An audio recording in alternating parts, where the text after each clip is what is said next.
Très bien. Donc, Vincent Boly, je suis enseignant à l'ENSGSI et je suis en charge de tout le module de formation autour de l'innovation. Toute la partie qui fait, je dirais, un petit peu le cœur, la spécificité de notre école. Voilà, donc on a décidé d'aller un peu plus loin et de vous présenter qu'est-ce que c'est que l'innovation. Et puis à travers ça, avec Nicolas et Benoît, on vous expliquera qu'est-ce que c'est qu'un ingénieur en innovation, en quoi c'est, quelles sont les grandes dimensions de ce métier-là, pourquoi c'est un métier qui est aujourd'hui en plein développement, quelles sont les structures qui recrutent dans ce domaine, et donc de bien comprendre l'innovation et ce qui pourrait vous intéresser à terme en termes de profession, de travail à entreprendre. Voilà, alors, vous n'hésitez pas à nous faire signe si vous avez des questions à poser. Et puis, donc, on peut débattre ensemble sur certains éléments. Bon, alors, on va démarrer maintenant ensemble donc, et à se poser la question, l'innovation, qu'est-ce que c'est? Donc, on en parle beaucoup, on lit beaucoup de choses à la télévision, dans les journaux, etc. Alors, si vous voulez bien comprendre ce qu'on fait à l'école, ne le faites pas, mais il faudrait jeter votre télévision par la fenêtre quand même, parce que tout ce qui est dit autour de l'innovation, souvent dans les médias, ça ne correspond pas tellement au métier que tous les trois on vit aujourd'hui. Alors, on va essayer de rentrer un petit peu plus dans la réalité, qu'est-ce que c'est que l'innovation. Alors, première chose, je vous ai mis quelques photos là sur si on se promenait en ville, qu'est-ce qu'on verrait comme innovation, qu'est-ce qui pourrait être vraiment relevé de quelque chose d'innovant. Alors, vous avez en haut à gauche les aménagements qui ont été mis en place par la ville de Paris, où en fait, l'idée, c'est d'avoir du design, de l'architectural, du mobilier urbain, des bancs, mais que l'ensemble de ces produits-là soit fait en matériaux uniquement récupérés. Donc, on détruit des bâtiments, on récupère tout ça et on en fait du mobilier urbain. Donc, la nouveauté, c'est de réussir à concevoir des objets qui restent confortables, intégrés dans l'environnement avec des monuments historiques, etc., et de créer toute la filière, d'organiser toute la filière pour avoir des matériaux récupérés. Donc, c'est quand même des choses assez importantes. Si je regarde à droite, on voit une personne qui jette ses ordures dans un système de collecte pneumatique de déchets. Alors là, on est vraiment dans la grosse innovation, l'innovation lourde. Il faut concevoir des bornes pour récupérer des déchets. Il faut prévoir tout le système, concevoir tout le système pneumatique par aspiration, zoup. Tous les déchets vont aller sur une centrale de tri. Et puis enfin, il faut concevoir toute l'usine qui va retrier les déchets, etc., qui sont récupérés à la sortie. Il faut aussi organiser toute la maintenance, concevoir comment on va faire pour que tous ces tuyaux soient propres dans les villes, etc., etc. Donc c'est vraiment de l'innovation lourde avec beaucoup de techniques et puis aussi du design, quand même, il faut que ça soit joli. Et puis on voit, si on se promène un peu en ville aussi, on peut voir des gens qui simplement vont se promener avec leur téléphone et utiliser certaines applications téléphoniques. Touristiques par exemple, mais aussi, j'aime beaucoup RDV Solidarité, c'est une application qui est à disposition des personnes qui ont des problèmes sociaux, problèmes d'emploi, qui doivent prendre des rendez-vous dans des organismes. Et cette appli a été développée et on constate que plus de 50% des gens qui l'utilisent vont réellement au rendez-vous qu'ils ont pris, alors que le taux est de à peine 12% sans application de ce type. Donc on voit en plus qu'on est dans le confort de tout le monde, des gens qui prennent rendez-vous, qui sont plus à l'aise, mais aussi des gens qui vont les recevoir. Et ça, c'est des applis. Et puis enfin, il y a la photo des boutiques amies. Alors ça, j'aime beaucoup. Ça se passe à Barcelone. Et à Barcelone, quand un petit enfant, une petite fille ou un petit garçon part à l'école tout seul sur le trottoir, il a reçu une information à l'école qui lui dit que s'il se rend dans une boutique avec une petite affiche qui est très voyante, très flashy, eh bien, il sera accueilli et même s'il a peur, même s'il est malade, même si quelqu'un l'embête dans la rue, il sera toujours accueilli là par un commerçant qui a été formé à l'accueil. Donc, on voit là qu'on est plus dans l'innovation de service, très bien-être, très à la disposition des enfants. Donc, en fait, voilà, c'est quelques photos, c'est quelques exemples de l'innovation qu'on trouve en ville, donnent une idée de ce que c'est une simple application, quelque chose de déjà plus complexe avec des aménagements et de mobilier, quelque chose de très lourd, très important, avec plein d'innovations autour de la collecte pneumatique, et puis des choses plus autour des services. Voilà. Quelques commentaires, mes chers collègues? Aujourd'hui, en fait, pour revenir à ce que Vincent a dit, c'est qu'on retrouve beaucoup d'innovations aussi bien dans les villes, mais aussi bien à la campagne, aussi bien dans les entreprises qu'au niveau des petites collectivités. Donc, on retrouve aussi l'innovation au niveau des associations. Et ce qui est vraiment intéressant, c'est que l'innovation, en fait, aujourd'hui, on peut la retrouver à chaque échelle, à chaque étape d'un processus. La petite idée qui va venir améliorer un produit d'un article de sport, si on pense à Decathlon, ou directement une innovation qui va vraiment élargir la productivité d'une entreprise. Donc aujourd'hui, l'innovation, on l'apprend à l'école et on l'apprend sur tous les angles pour pouvoir mieux la cerner. Oui, pour compléter du coup ce que tu viens de dire, Nicolas, et ce que Vincent a dit, et pour faire un petit peu un lien entre tout ce qui est ville, l'innovation, et forcément l'innovation dont on n'entend pas forcément parler tout le temps à la télé parce que c'est des choses qui sont pas forcément très vendeuses, mais qui existent quand même. Il y a un exemple que j'adore, c'est chez UPS. Donc tout le monde connaît UPS et donc ils livrent des colis. Et aux États-Unis, il y a une petite dizaine d'années, ils ont commencé à revoir leurs algorithmes de GPS pour livrer les colis en évitant de tourner à gauche. Donc c'est-à-dire que maintenant, les à gauche aux États-Unis ne comptent plus que pour 10% des virages qui sont effectués par un livreur UPS. Et donc ça peut paraître totalement anecdotique, mais c'est assez efficace parce que même si ça rallonge les circuits de distribution, et ben dans la globalité, ils perdent moins de temps en attendant que le trafic d'en face s'arrête. Il y a moins d'accidents parce qu'ils ne traversent plus des voies en sens opposé.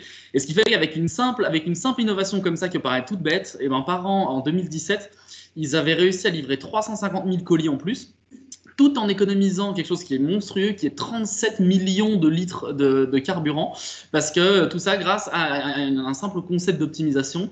Et donc ça, c'est pour moi un exemple d'innovation qui est fantastique aussi, donc on ne parle pas tous les jours, voire pas du tout, mais qui a le mérite d'exister. Et c'est justement ce que disait Nicolas, c'est qu'un peu l'innovation, c'est quelque chose qui doit se prendre par tous les angles et qui peut être vraiment appliqué à chaque étape, à chaque partie entre guillemets d'une entreprise, que ce soit sur le produit, sur les services, sur la logistique. Bref, tous les départements sont impactés.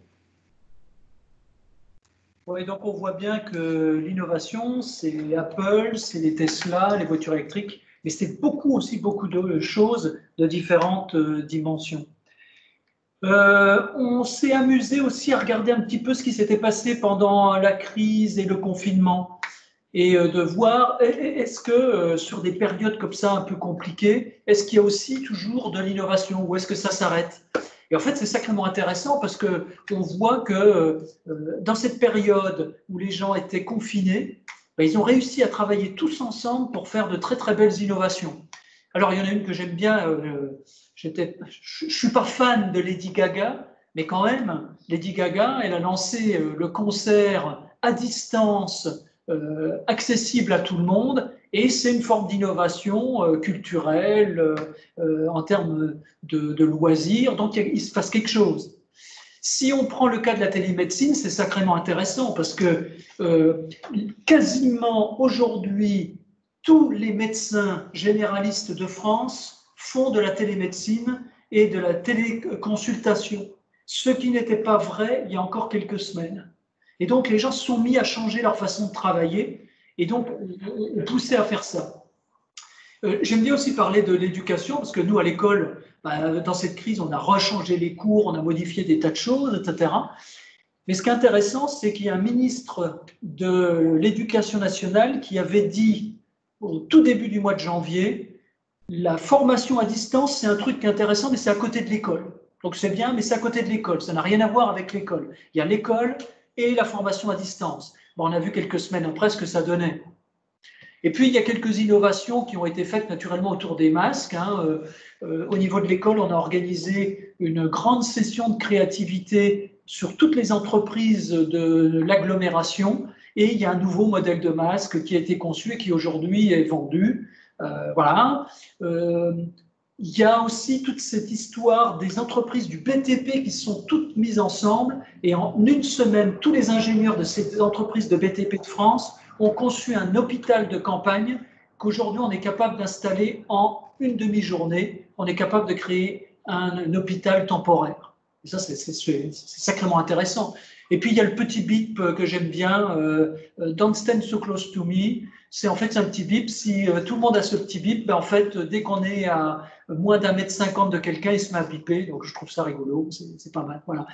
Donc, ce qu'on voit, c'est que finalement, à travers ça, il y a de l'innovation qui se fait à tout moment. Et puis, il y a un point, moi, qui me semble sacrément intéressant et qui est très lié à ce qu'on fait à l'école. C'est-à-dire que si on regarde quasiment toutes ces innovations-là, elles vont dans le sens du bien-être des femmes et des hommes.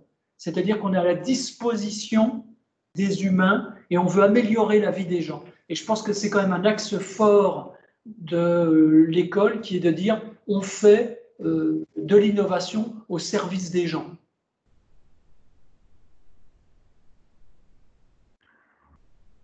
Vous voulez compléter ? Des commentaires? Oui, si je peux compléter, l'innovation pour le confinement, également, je l'ai vu. J'ai des camarades qui sont également en mission actuellement, et notamment une qui travaille dans une start-up et puis qui travaille surtout sur tous les outils de collaboration vis-à-vis des échanges, des messageries d'échange comme Teams ou encore Zoom. Et en fait, son projet, c'était vraiment d'améliorer le contact entre les collègues du même entreprise qui ne peuvent pas se rencontrer aujourd'hui à cause de toutes les mesures qui ont été prises dernièrement. Et elle était en train de travailler donc sur ce modèle-là, de pouvoir améliorer en fait le service via Teams, via Zoom, pour pouvoir vraiment améliorer les conditions de travail, d'échange, de réunion. Et donc ça, c'est aussi une innovation qu'on peut noter qui a été faite pendant le confinement. Il y en a peut-être une deuxième que je peux citer, c'est notamment sur donc ça, c'est quelque chose que j'ai pu vivre pendant le confinement. J'étais sur l'île confinée et on s'est rendu compte qu'en fait il y avait des personnes âgées dans ma rue qui ne pouvaient pas se déplacer, qui hésitaient à sortir avec le virus qui se propageait.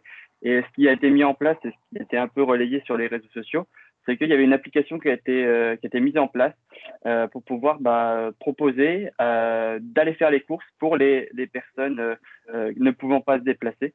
Et donc, c'est toutes des mesures comme ça qui ont relevé, entre guillemets, qui ont un caractère innovant, puisque c'est des choses qui n'existaient pas et qui ont simplifié la vie de beaucoup de personnes.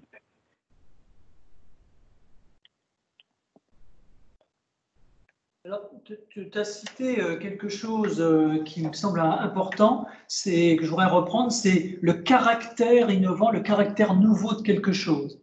Alors, si on veut vraiment donner une définition de l'innovation, parce que là, on a vu des tas de produits différents, etc., c'est quoi le point commun par rapport à tout ça? C'est que ces produits, ils sont nouveaux. Alors, qu'est-ce que c'est nouveau vu par un ingénieur, et en particulier un ingénieur GSI?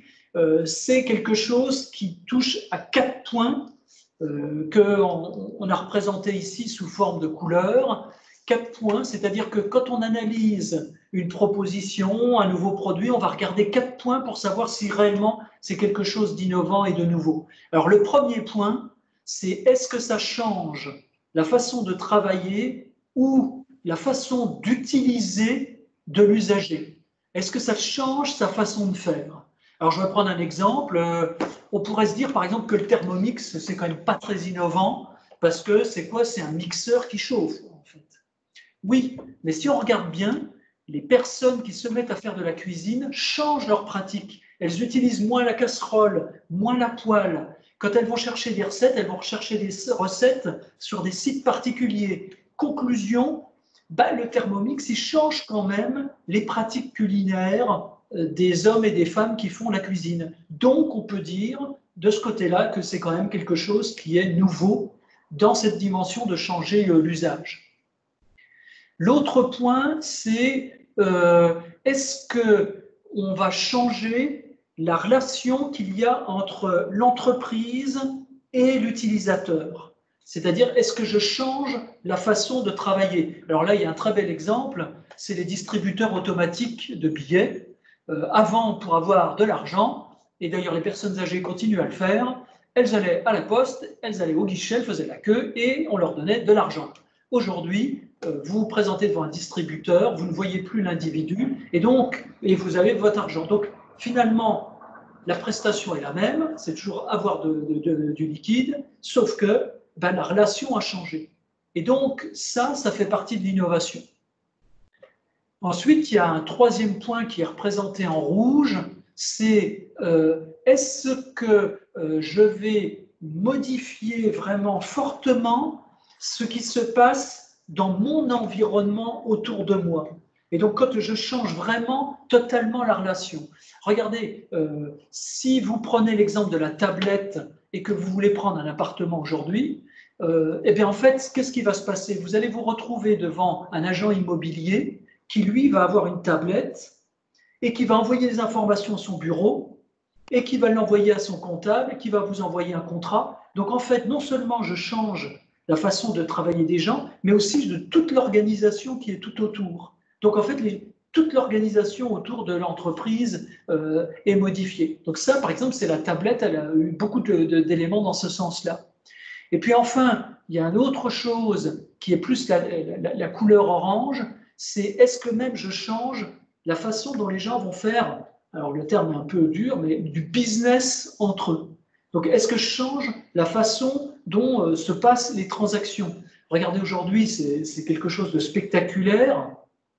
Quelqu'un a inventé Internet et d'autres ont repris Internet pour faire du commerce. Et vous voyez apparaître Amazon et des choses comme ça, qui sont des autres façons.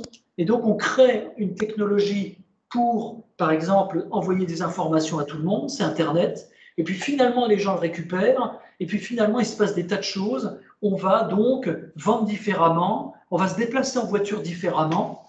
Internet a généré des choses comme Blablacar. Et donc, on a tous ces éléments-là. Donc, en fait, innover, c'est faire quelque chose de nouveau. Et en fait, il y a un des points, vert, bleu, rouge, jaune, qui est modifié. Et ce qu'on appelle, nous, les innovations de rupture, quand vraiment il y a quelque chose de spectaculaire, c'est quand on change sur les 4 points. Et par exemple, Internet en est un exemple, mais il y en a d'autres. Donc, en fait, ce qu'on apprend à l'école, c'est comment on fait pour étudier, créer et lancer des innovations qui sont des innovations modérées jusqu'à des innovations de rupture. Et ça, c'est quelque chose qu'on a démarré il y a 25 ans. Et ça, c'est un vrai métier. Aujourd'hui, Benoît et Nicolas, ils ont été formés à un nouveau métier, à ce métier de l'innovation. Alors, je dis qu'il est nouveau, mais aujourd'hui, il y a quand même beaucoup de recrutement autour de ce métier-là, mais où on gère la nouveauté et les produits nouveaux, les services nouveaux. Voilà, donc ça, c'est vraiment le cœur de l'école.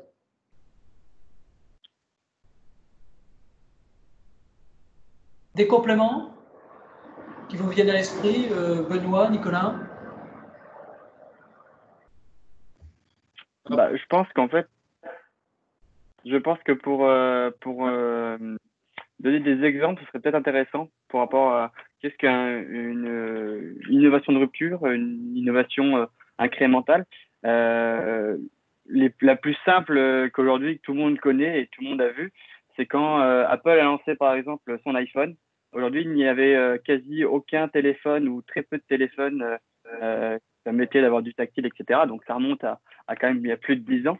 Et Apple est arrivé avec son produit qui a vraiment amené le côté nouveau, le côté où on utilise ses doigts pour utiliser le produit, qui permet maintenant de faire marcher l'entreprise, le business des applications, et qui n'existait pas avant. Donc là, Apple a amené un produit qui a permis de manière tout à fait logique à a fait développer davantage d'autres produits qui sont les applications et qui maintenant qui ont même fait eux-mêmes, développer des métiers par rapport à ces nouvelles applications. Donc, tout ce qui est les développeurs d'applications qui sont là en fait à essayer d'aujourd'hui de répondre à des nouveaux besoins et ces besoins clients qui sont aussi divers qu'il y en existe. Et voilà, Apple en est un très bon exemple. Et je pense que Benoît a peut-être d'autres exemples aussi, peut-être plus parlants. Bon, plus parlant qu'Apple, je sais pas, ça va être un petit peu dur.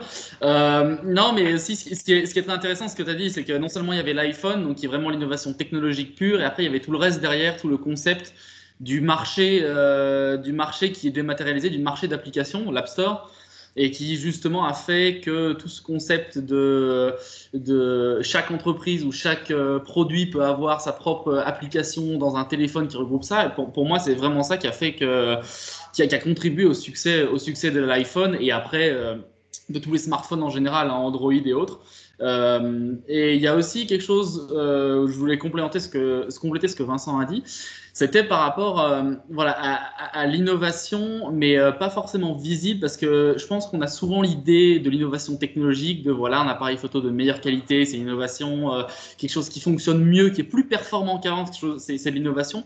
Donc il y a ça, mais il y a aussi quelque chose qui est très important, surtout dans cette période, bon, où justement la crise avec le coronavirus, c'est toute l'innovation dans l'organisation des entreprises, fonctionner, d'interagir justement entre les personnes. Donc dans une entreprise déjà, tout ce qui est webinaire, tout ce qui est meeting en ligne, des choses qui pouvaient être plus ou moins dans la culture de l'entreprise avant, bon ben là c'était clairement quelque chose qu'il a fallu adopter si on voulait continuer à travailler, si on voulait continuer à créer de la valeur, de la richesse, à communiquer de manière efficace, mais aussi cette innovation-là, on peut retrouver entre les liens familiaux, c'est-à-dire qu'il y a eu toute cette mode des apéritifs en ligne, on appelle Skype, avant on faisait peu ou voire beaucoup moins que maintenant, et c'est quand même quelque chose qui s'est démocratisé, et on a redécouvert une manière d'innover, de se renouveler en fait, dans les interactions que l'on peut avoir, donc à la fois dans des organisations professionnelles comme des entreprises, des écoles, hein, même avec le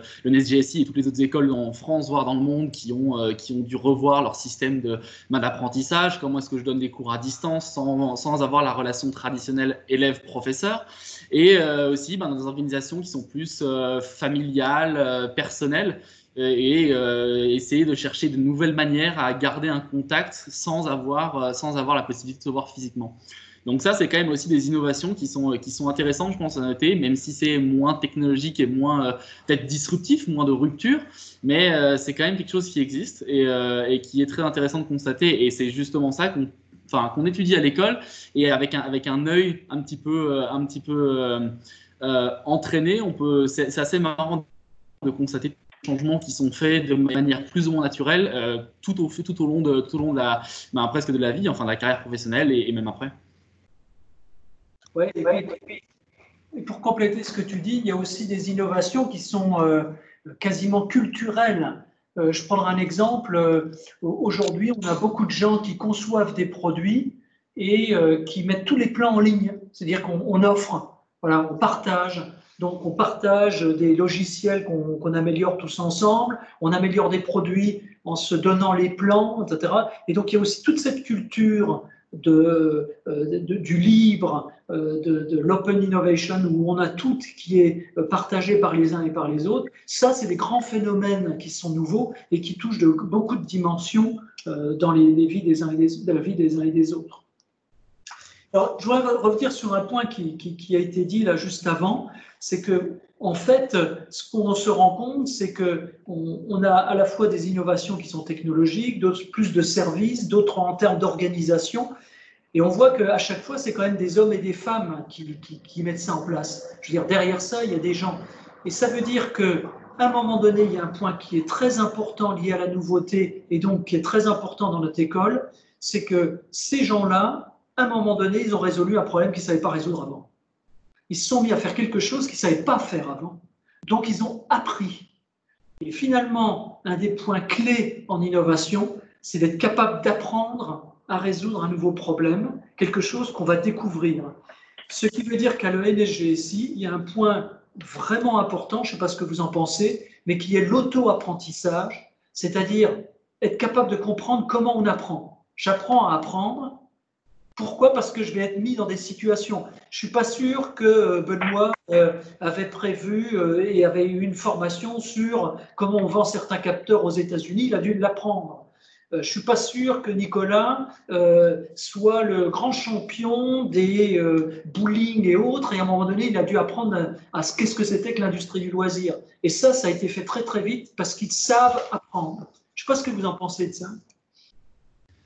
Oui, bah, tout à fait. Et, de toute façon, pour moi, il y a deux choses déjà, même avant, avant l'apprentissage, qui est même l'apprentissage, c'est l'assimilation d'une connaissance. Donc, c'est vraiment se prendre une connaissance et en faire une connaissance personnelle.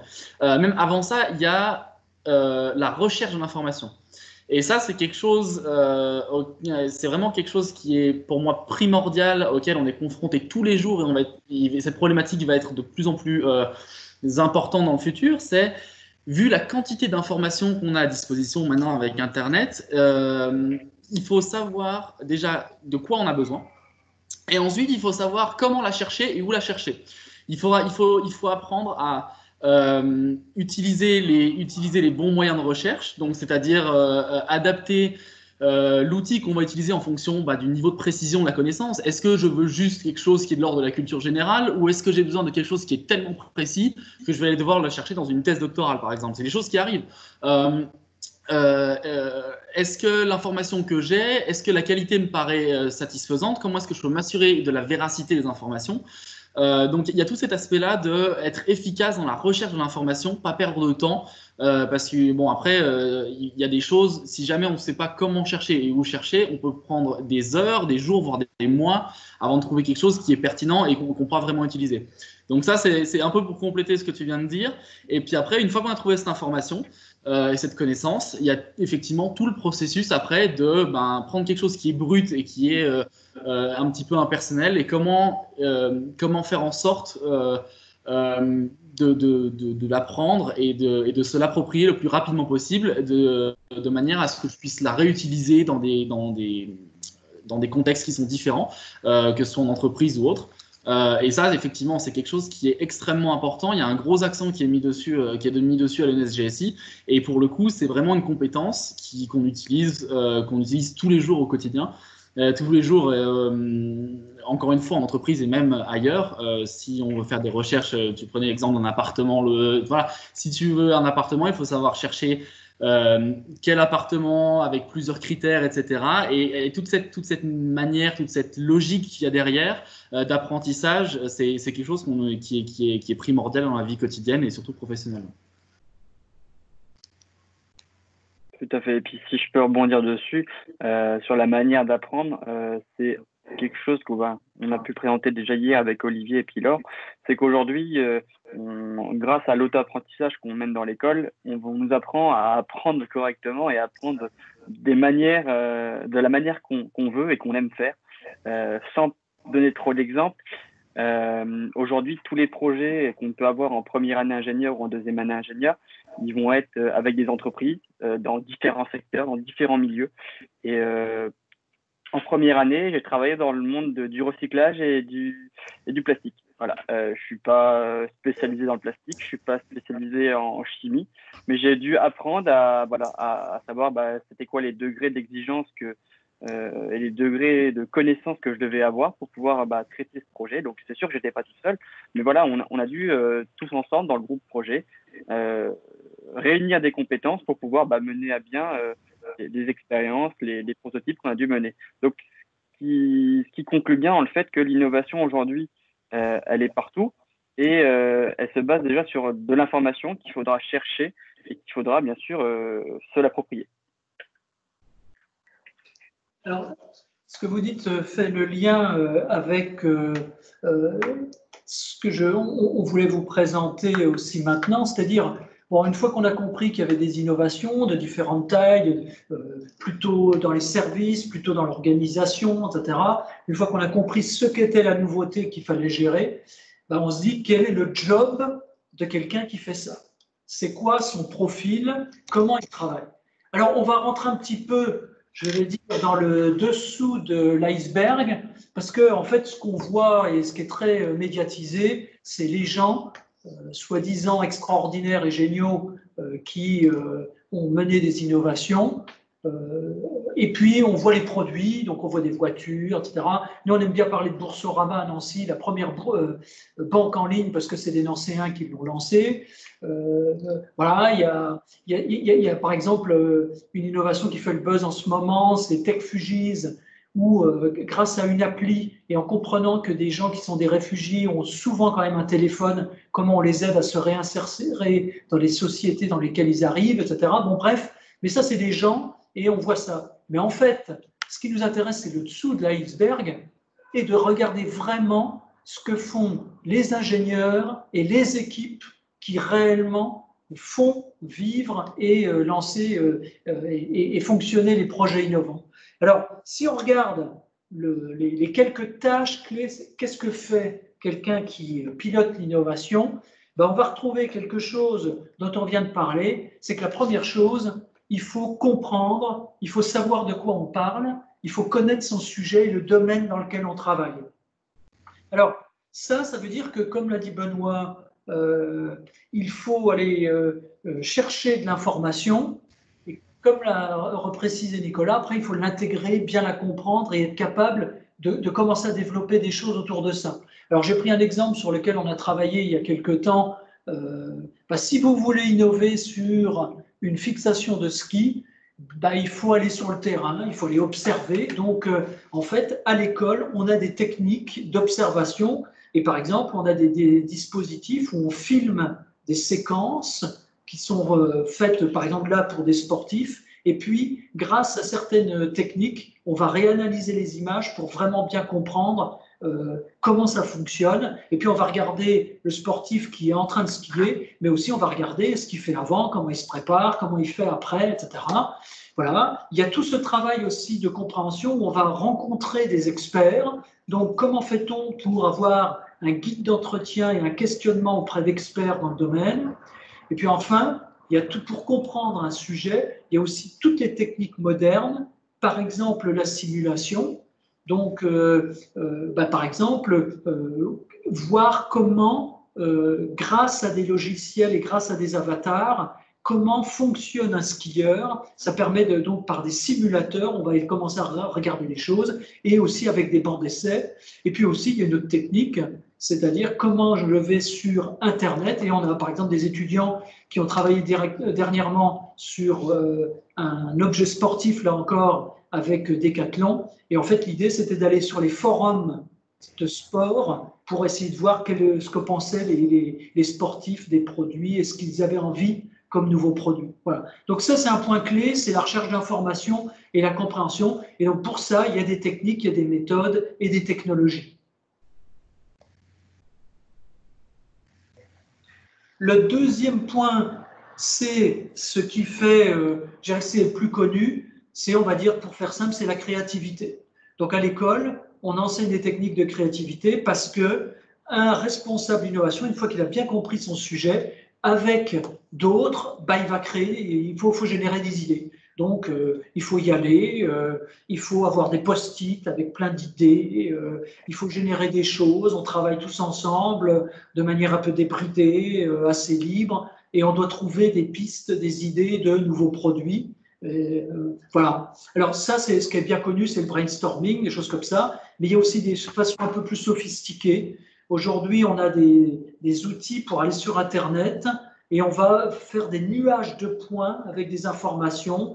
Par exemple, si vous êtes chez Decathlon et qu'on vous demande une idée pour qu'un cycliste soit beaucoup plus visible, vous allez voir des nuages de points et vous allez voir par exemple des liens entre visibilité d'un cycliste, visibilité en ville, et vous allez voir des liens, des idées qui arrivent avec les panneaux indicateurs dans la rue, qui sont très visibles et qui peuvent donner des idées à appliquer au niveau d'un cycliste.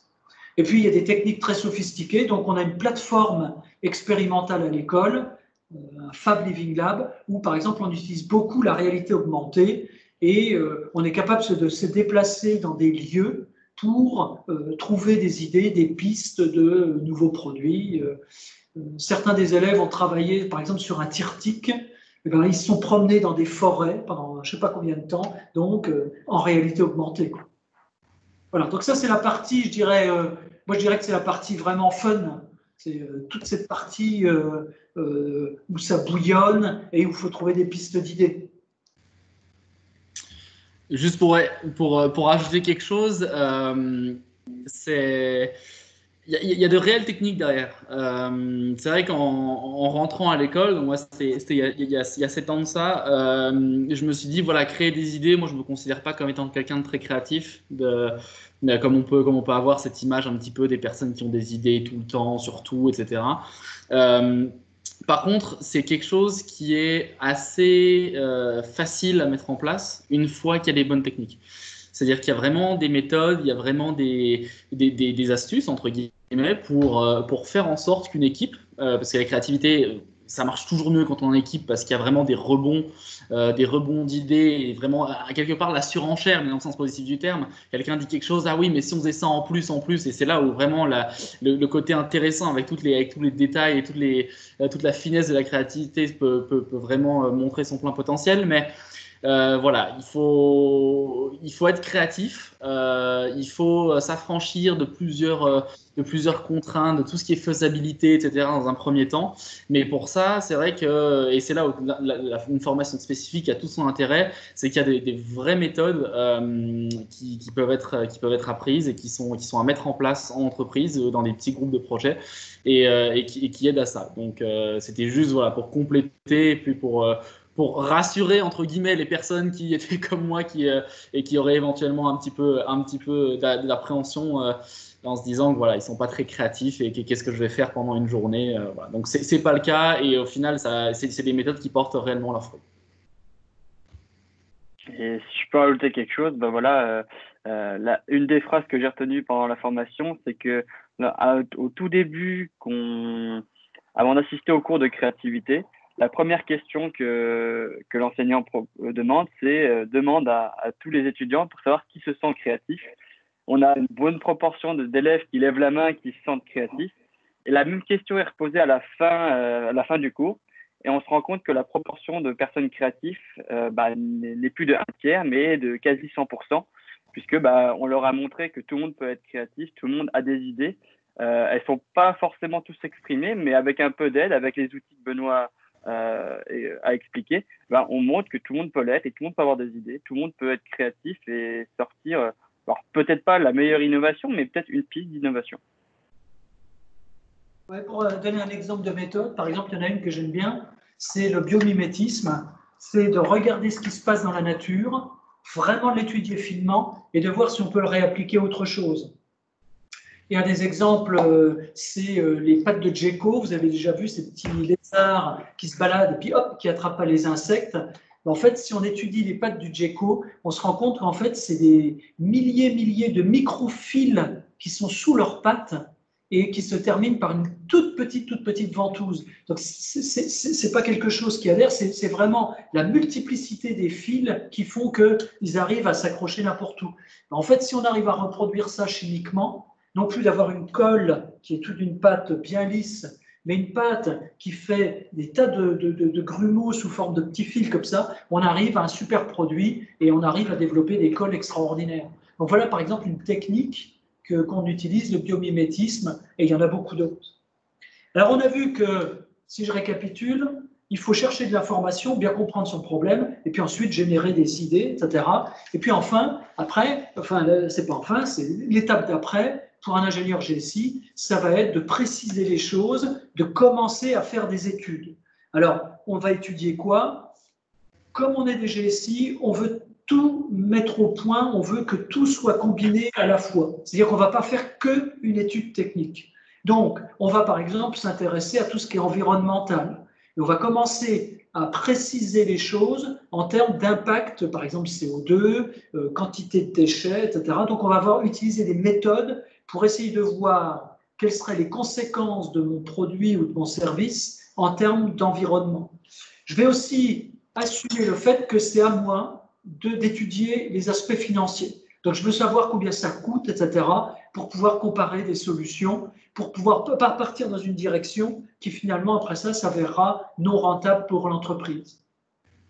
Et puis, ce que je vais faire aussi, c'est d'essayer de bien comprendre les besoins des utilisateurs. Est-ce que réellement les gens ont besoin? Est-ce que je vais leur solutionner des problèmes de fonctionnement? Donc, est-ce que ce que je propose, l'idée que j'ai, correspond vraiment bien à des besoins? Donc voilà, il y a tout un travail qui est fait autour de tout ça. Alors, je prends un exemple. Il y a quand même quelque chose qui est sacrément intéressant, c'est que si vous regardez les industriels qui ont lancé des tablettes, en fait, Apple n'a pas été le premier historiquement.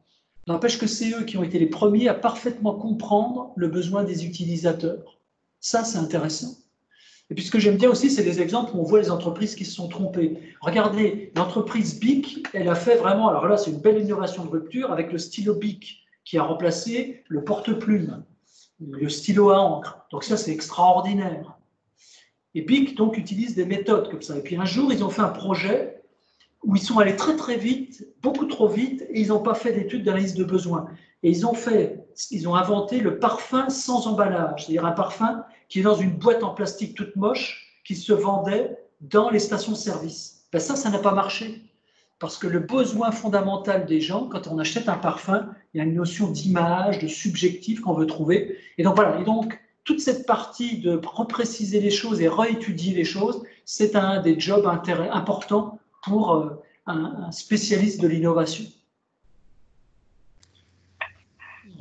Il y a repréciser, définir et il y a surtout adopter, essayer d'avoir l'angle de vue le plus large sur tout le produit en essayant de prendre en compte. Alors, c'est pas facile, mais voilà, c'est vraiment ce qu'il faut s'atteler à faire le plus possible, de prendre en compte tous les aspects. Et effectivement, ça va du besoin jusqu'à la rentabilité en passant. Est-ce que c'est quelle est la conséquence sur la modification des consommateurs? Qu'est-ce que ça va apporter? Quelle est la qualité que je dois apporter au produit? Il y a énormément d'aspects aussi qu'on nous apprend un petit peu à appréhender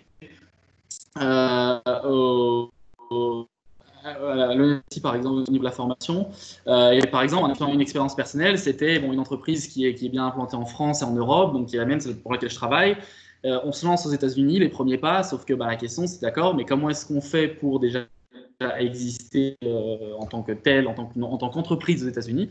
Et surtout, est-ce que le nom de l'entreprise, est-ce que le nom est disponible? Il y a quelqu'un qui s'appelle TEA, pareil comme l'entreprise sur laquelle je travaille aux États-Unis, qui nous empêcherait de s'appeler comme ça. Et donc là, la force de l'ingénieur GSI aussi, c'est de pas avoir la réponse directe à la question, mais c'est de savoir qu'il faut s'atteler à cette question-là et d'appeler des ressources externes qu'on aura identifiées. On en revient toujours à la recherche d'informations. Et après, cette ressource-là va venir, en l'occurrence, c'était un cabinet d'avocats en propriété intellectuelle, et ces avocats nous ont aidés à bien savoir quelles étaient les modalités d'implantation. Et donc ça, c'est un des multiples aspects qu'un projet peut avoir. Donc ça, c'est un aspect plutôt service, plutôt dans les questions un petit peu administratives et légales, mais ces aspects-là, ça peut très bien être, comme l'a dit Vincent, dans la technique, dans l'environnemental, comme dans la rentabilité. Donc ça, c'est vraiment avoir l'analyse la plus large possible et la plus globale, c'est quelque chose qui est très important et qu'on nous apprend et qui est indispensable en tant que chef projet pour piloter l'innovation en entreprise. Et si moi aussi je peux préciser, là on a donné des exemples sur des produits. Moi par exemple, dans mon stage auquel je suis chez Cohesio, là il n'y a pas réellement de produits à mettre en place, mais c'est plus l'idée de créer un service pour des futurs clients dans le parc d'attraction. Et donc aujourd'hui, on génère les idées, on trouve l'information, etc. Mais avant de se lancer, pour savoir si c'est un bon point au niveau économique ou au niveau de la fréquentation, il va falloir en fait faire des pré-projets. Et les pré-projets, c'est en fait va nous permettre de rassembler toutes ces informations-là pour savoir si le projet est viable, tout simplement, et savoir si il n'y aurait pas d'autres alternatives qui nous permettraient de réussir le projet ou peut-être le reporter dans le temps en fonction de la situation. Ce qui est vraiment important et ce que je retiens le plus, c'est que dans tout projet, il y a toujours un démarrage qui est nécessaire. Et ce démarrage se fait avec toutes les recherches qu'on a fait au préalable, mais qu'il faudra bien sûr préciser, assembler pour pouvoir en fait avoir un go-no-go, ce qu'on appelle, savoir vraiment si on doit partir sur un tel projet et ce qui va être viable. Donc, dans le cas de Benoît, est-ce que il peut bien sûr s'implanter aux États-Unis? C'est aussi un go-no-go. Donc, c'est vraiment l'étape avant de tout concevoir, avant de tout tester, avant de tout vendre. Et c'est vraiment une étape clé dans le processus d'innovation. Ouais. Et ce qui veut dire qu'un ingénieur GSI, c'est aussi un ensemblier, c'est-à-dire qu'il va travailler avec des gens du marketing, des gens de la finance, des gens du juridique, etc. Et c'est lui qui va permettre que tous ces gens-là arrivent à travailler ensemble autour d'un projet unique. L'autre grande dimension, c'est aussi, alors c'est vraiment de l'ingénierie, là, pour le compte, c'est d'être capable de concevoir le produit, c'est-à-dire de le matérialiser. Alors aujourd'hui, on matérialise sous forme digitale, numérique, donc on va avoir des plans, la CAO, des choses comme ça. On va aussi formuler des produits, donc si on a par exemple un cosmétique, on va faire la recette et fabriquer la chose. Et puis, si on est dans le domaine de la mécanique, on va fabriquer des objets. Donc là, l'école a un Fab Lab, ce qui nous permet de fabriquer très très vite des objets. Donc c'est la partie vraiment ingénierie, CAO, calcul, tous ces aspects-là.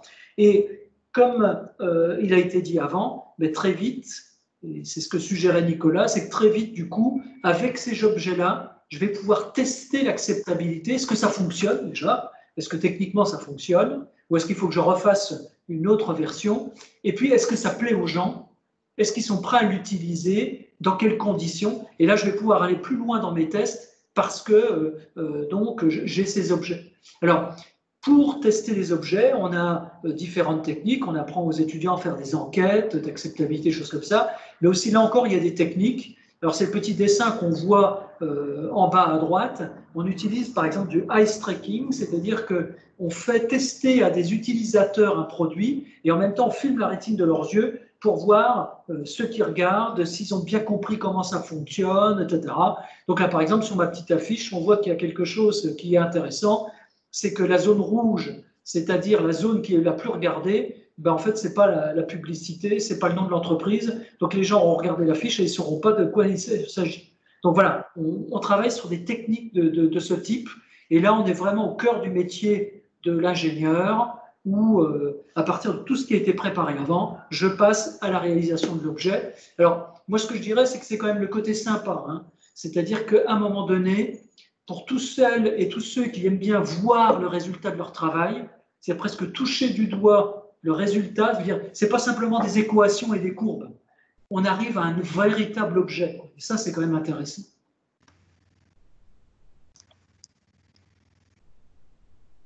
Le meilleur exemple aujourd'hui pour pouvoir exprimer ce que c'est concevoir et tester, c'est aujourd'hui, il y a, comme Vincent l'a dit, il y a ce qu'on appelle le Fab Lab.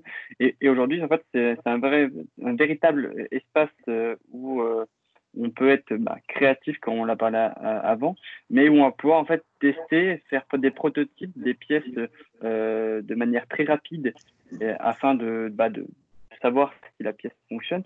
Un exemple tout rapide, aujourd'hui, un industriel qui doit lancer un nouveau produit en plastique, etc., qui nécessiterait des moules en aluminium, pour savoir si le produit il correspond à toutes les normes et à toutes les codes qu'il a pu prévoir, et c'est aujourd'hui très intelligent d'utiliser une imprimante 3D pour créer cette pièce en plastique, voir si elle s'adapte très bien au produit qu'il a envie de concevoir.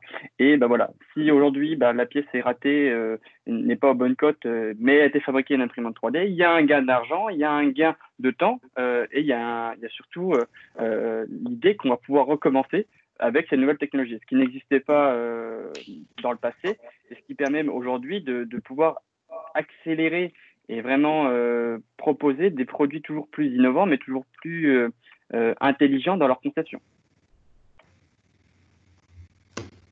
Et donc là, on commence à voir qu'on est très loin dans le projet, puisqu'on a cherché de l'information, on a trouvé les idées, on a approfondi ces idées par des études, on a aujourd'hui des prototypes, on a aussi l'avis des personnes autour de ce proto.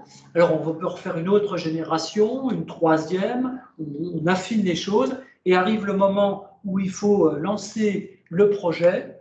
Et là encore, un ingénieur GSI intervient. Il est en charge de regarder la période de mise sur le marché. Alors, il va s'intéresser à différentes choses. On rejoint d'ailleurs quelques informations qu'ont donné Nicolas et Benoît. Et par exemple, on va regarder les aspects juridiques, les marques. Est-ce que, par exemple, quelque chose de tout simple, est-ce qu'on peut mettre le nom du produit dans l'adresse Internet, sur le site Internet, qui va permettre d'accéder à ce futur produit? Est-ce que c'est libre de droit? Comment on fait pour faire connaître le produit sur Internet? Il y a aussi encore toutes les analyses de marché beaucoup plus fines. Donc, on s'intéresse aux clients, aux utilisateurs. Et puis, l'ingénieur GSI aussi, il va aller plus en amont, c'est-à-dire il va remonter. Donc, c'est bien beau d'avoir un produit, mais est-ce que j'ai les fournisseurs de pièces? Est-ce que j'ai les fournisseurs de matières premières? Est-ce que donc je vais trouver des industriels qui vont travailler pour moi après? Donc, l'ingénieur GSI va organiser tout cet écosystème, toutes ces entreprises, toute cette filière, il va les organiser pour voir si ça fonctionnera bien après. Donc, il y a toute cette partie lancement qui est aussi intéressante. C'est intéressant parce que du coup, on va rencontrer des distributeurs, on va rencontrer des banquiers, on va rencontrer aussi des représentants des utilisateurs, donc toute cette partie-là. Et donc, c'est intéressant. Et puis, ça se fait souvent aussi avec les autres services de l'entreprise. Donc, c'est quelque chose qui est très vivant et où on va avoir beaucoup de relations avec les uns et avec les autres. Et puis, il y a une dimension, mais ça, Benoît, tu peux peut-être en parler mieux que moi aussi, c'est toute la partie internationale, du coup. Oui, après tout dépend de l'entreprise, tout dépend du secteur d'activité. Moi, je sais que mon entreprise, du coup, nous, on est plutôt sur des marchés, on est sur des très petits volumes, des marchés plutôt de niche, mais qui sont très spécialisés. Et donc, on est par exemple en rapport avec des laboratoires de recherche dans le monde entier. Et donc après, tout cet aspect international, c'est quelque chose qui est très intéressant, qui peut être très frustrant, mais très intéressant, parce que tout ce qui est fait en France, que ce soit les études de marché, les études du consommateur, les manières de communiquer sur le produit, de vendre le produit, de le présenter, les politiques de prix, tout ce qui est en rapport avec le fonctionnement de l'entreprise et à qui est-ce qu'on vend et comment est-ce qu'on vend. Tout ça, il faut le refaire dans chaque pays et du moins, il faut adopter vraiment des stratégies différentes. Une chose est sûre, c'est comment on ne s'ennuie pas et c'est très intéressant parce qu'il y a de la culture. C'est extrêmement intéressant de rencontrer justement des personnes toujours dans les relations humaines et de voir les différences de fonctionnement. Et ça peut être aussi très compliqué à mettre en place et très long. Mais donc voilà, c'est le chef de projet, dès qu'on part sur l'international ou dès qu'on a une vision de vendre autre part que le marché domestique, on appelle ça, donc le marché original, si une entreprise est française, son marché domestique, normalement, c'est la France. Et dès qu'on exporte, il y a forcément des barrières qui se créent et tout l'enjeu, ce serait aussi de les enjamber par quelque moyen que ce soit. Donc voilà, c'est vrai que cet aspect international rentre parfaitement dans le lancement du produit et peut même rentrer avant dans la conception du produit avec des produits qui peuvent exister dans certains pays et dans d'autres pas. Mais voilà c'est sur l'international. Je ne sais pas si j'ai dit ce que tu veux que je dise, mais… Si, ouais. Voilà. Ce qui veut dire que si on récapitule un peu tout ça, on se rend compte qu'un pilote de projet innovant, finalement, il va faire différentes choses sur lesquelles, au niveau de l'école, on fournit des méthodologies, des outils et tout l'apprentissage. Et en gros, il y a quand même des points clés, c'est-à-dire qu'il faut savoir travailler en équipe, il faut aimer matérialiser, prototyper. il y a toute cette partie d'apprentissage en continu. Le fait aussi de concrétiser ce qu'on veut, c'est-à-dire concevoir, vraiment concrétiser les choses. Il y a cet aussi d'aspect très, c'est pas enquêteur de police, mais en tout cas quelqu'un qui va chercher l'information, pas toujours simple à trouver. Il y a aussi cette notion de responsabilité. Hein. Il y a du management derrière ça. Il faut porter les gens, les aider à travailler ensemble. Et puis, il y a aussi le sens, c'est-à-dire quand même, quelque part, on innove pour être à la disposition des gens. Et puis, il ne faut pas avoir peur de le dire, aussi pour sauver la planète et même développer la planète avec une grande dimension autour de l'écologie. Et puis tout ça avec un point qui est vraiment distinctif, c'est que ça passe par la créativité et la nouveauté. Donc ça, c'est vraiment l'aspect essentiel. Et juste, si je peux rajouter juste quelque chose rapidement, le mot de la fin, pour pas dépasser sur le temps.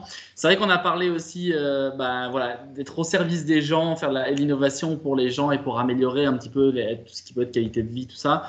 Mais à un moment, il faut aussi penser à soi. Et pour moi, être pilote de projet, c'est travailler en équipe et c'est surtout voilà, faire du management et prendre soin des gens avec qui on travaille et surtout s'amuser en fait. Enfin, s'amuser dans le sens se développer personnellement, s'épanouir et au travers de tous ces aspects techniques, marketing, commerciaux, juridiques, enfin tout ce que le chef de projet peut être amené à piloter et peut être amené à toucher pendant un projet, bah, c'est de le faire avec une équipe, d'emmener des gens, de faire monter les gens en compétences, de monter soi-même en compétences et toujours de voilà, de trouver un petit peu un environnement dans lequel on peut s'épanouir et dans lequel on se sent bien. Parce que c'est quand même, enfin, pour moi, c'est quand même la chose la plus importante professionnellement.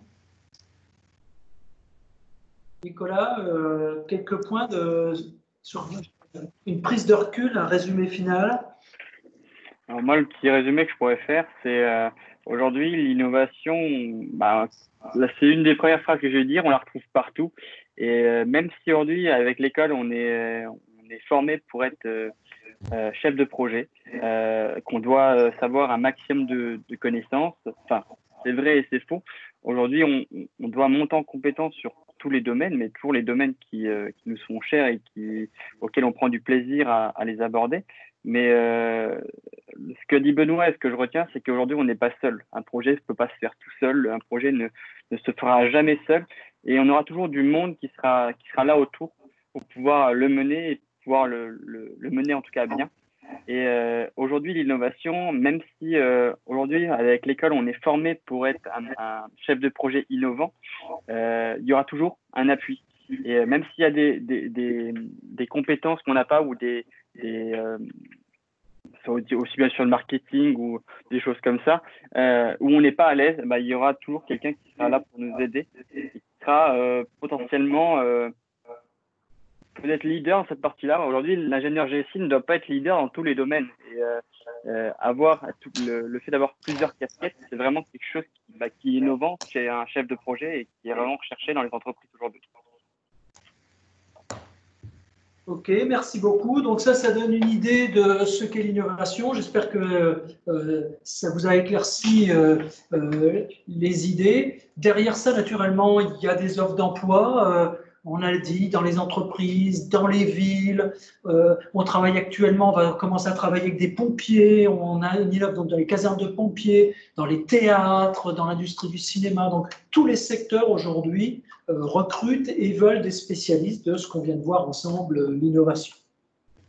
Alors, pour aller plus loin, vous avez encore d'autres rendez-vous auxquels vous pouvez assister directement en live ou ensuite récupérer et voir ça en décalé, en asynchrone, en podcast. Donc, vous avez donc des rendez-vous lundi autour du concept de sciences, de management et des technologies. Le mardi 21, c'est plus sur l'organisation d'école, tout ce qui est double diplôme, comment ça se passe au niveau des stages, etc. Ensuite, vous avez la partie la plus sympa, le 21 juillet à 18h, sur tout ce qui est associatif et loisirs autour de l'école. Ensuite, vous aurez le 22, quelque chose qui est très important à l'école, c'est que vous avez le cœur de métier qu'on vous a présenté. Et il y a des tas de diplômes connexes qu'on peut avoir et faire des formations ingénieur marketing, ingénieur et informaticien, etc., etc. Donc, tout ça, on vous présentera toutes les ramifications de la formation. Et puis enfin, le 23 juillet, ça sera au tour de tous ceux, pour tous ceux qui veulent créer leur entreprise. Et on a vu là quand même que quand on était outillé en innovation, on était quand même sacrément bien outillé pour créer son entreprise. Alors, je ne sais pas si Nicolas et Benoît veulent créer leur entreprise à court terme ou à long terme. En tout cas, à mon avis, ils ont des outils. Voilà. Vous avez aussi tout ce qu'il faut en termes de contacts que vous pouvez encore avoir. Surtout, vous n'hésitez pas. Une question, vous envoyez un message, vous nous téléphonez et on répondra très très vite. On est organisé pour tout ça. Un mot de conclusion, vous voulez dire quelque chose en conclusion, Benoît, Nicolas, on a terminé? Mot de conclusion, ouais, encore une fois, si jamais vous avez des questions, c'est vrai que on est une école à taille humaine, ça c'est quand même vraiment une force. Donc si jamais vous avez des questions, vous voulez avoir des retours, il y a une association des anciens qui est très très active et qui saura vous répondre. Si jamais vous voulez poser, je pense, des questions à Nicolas ou à moi personnellement sur notre expérience, n'hésitez pas à passer par l'école, ils voudront en contact avec grand plaisir. Et puis voilà, après, c'est vrai que les études, ce qui est important, c'est de faire, encore une fois, c'est de faire quelque chose qui nous plaît. Faire quelque chose dans lequel on se sente bien, qui soit intéressant. Moi, c'est vrai que le GSI, c'est vrai que le NSGSI, l'innovation, etc., c'était vraiment ce qui m'intéressait. Pour moi, je trouvais l'école qui me correspondait parfaitement et qui m'a permis de faire ce que je voulais au final. Donc, moi, je suis très content. Ça, je suis là. Et si jamais, voilà, vous avez besoin, vous voulez avoir un peu de mon expérience ou vous avez me poser des questions, n'hésitez pas, on sera toujours là. Même remarque que ce que Benoît a dit. Voilà, n'hésitez pas à nous contacter, que ce soit aussi bien nous que les étudiants que vous verrez dans les prochaines visios. Voilà, n'hésitez pas. L'école est là pour pouvoir vous renseigner, vous donner un maximum d'informations pour trouver l'école qui vous correspond. Aujourd'hui, c'est pas l'idée de choisir une école parmi tant, c'est choisir celle qui vous correspond le mieux et celle qui vous ouvrira peut-être le plus de portes. Voilà, donc vous l'avez compris, innovation, ça rime avec passion, donc on est passionné. Si vous pensez que vous serez aussi dans ce run et que ça peut vous plaire, vous pouvez nous rejoindre quand vous voulez. Et donc, on partagera avec vous un chemin, un parcours, quelques années autour de l'innovation. Merci à tous, à bientôt.